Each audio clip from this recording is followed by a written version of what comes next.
Well, yesterday marked what I believe is the first example of a real right-wing backlash to, the violent left-wing mob.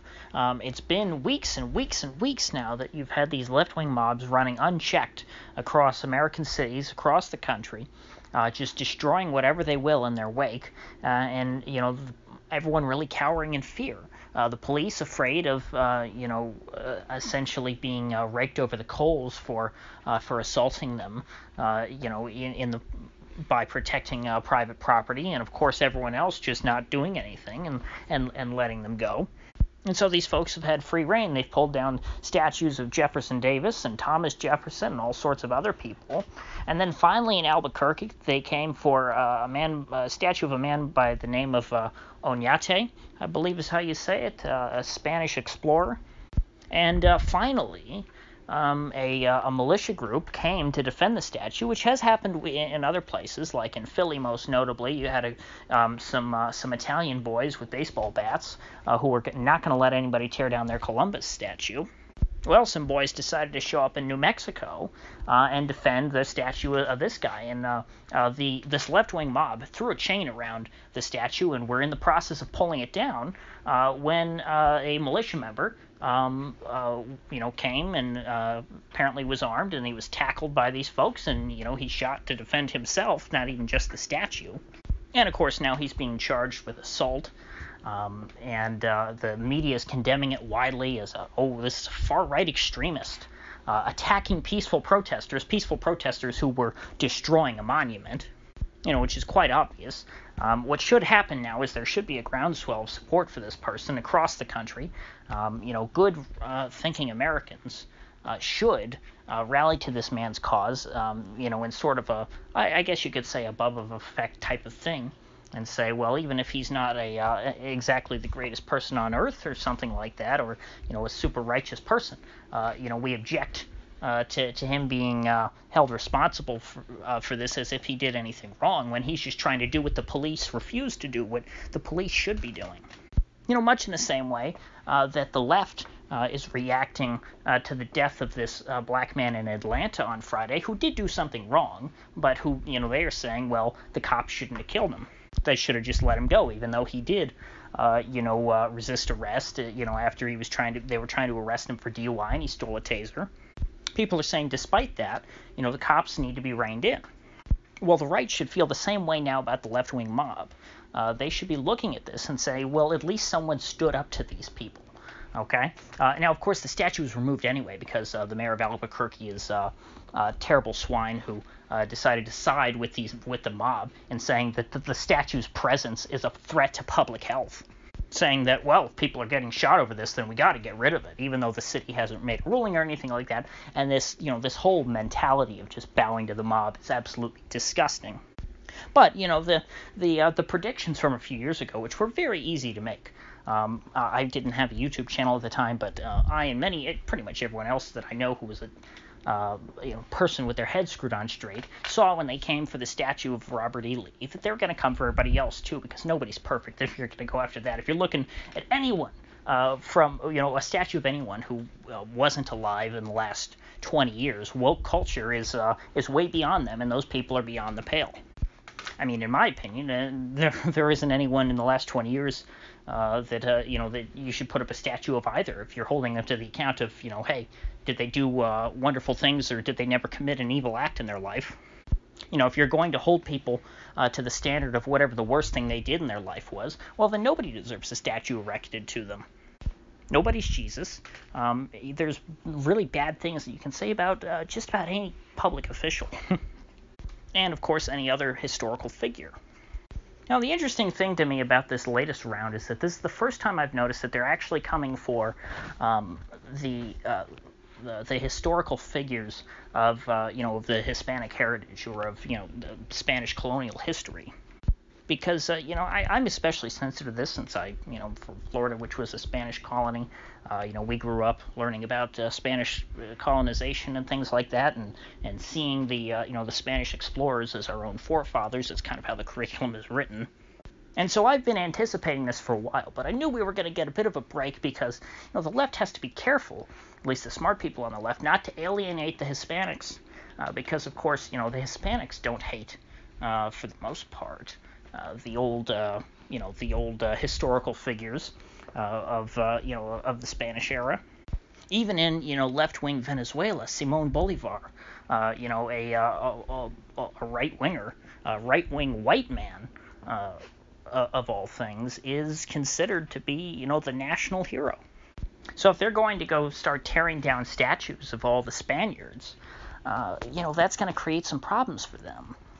And of course, if at least where I live, if we start pulling the name of all the Spaniards off of all of our landmarks or all of our streets and everything like that, well then we're not going to have names for just about anything. I mean, hell, in Florida we have 2 counties named after Hernando de Soto alone. We have Hernando County and DeSoto County. And I'm sure it's a pretty similar state over in New Mexico. Okay, it's literally called Mexico. You kind of can't separate it from the Spanish heritage. The same thing with Florida and of course Texas. I mean, these have very deep roots their cultures have evolved from Spanish culture. I mean, hell, cattle were brought here by and pigs were brought here by the Spaniards.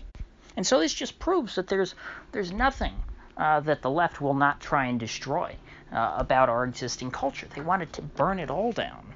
It has nothing to do with mere racism or whatever, because the folks who admire these Spanish historical figures are, in many cases, these marginalized folks that the left likes to talk about so much, i.e. the so-called Hispanics, as the Census Bureau deems them. So, yeah, all in all, there's really 2 big takeaways from this now, from this whole situation. So not only, as I've been discussing, is the left coming after everything, even Hispanic culture. Anything old that is not, from the last 5 years, that is not, created by the wokeitarians, that is under attack right now. We're in the midst of a total cultural revolution. So that's takeaway number 1 from this event in Albuquerque. The second event is that Americans are starting to rise up and organizing to protect, their culture and their monuments. The monuments are the most, they're some of the most visceral, manifestations of culture.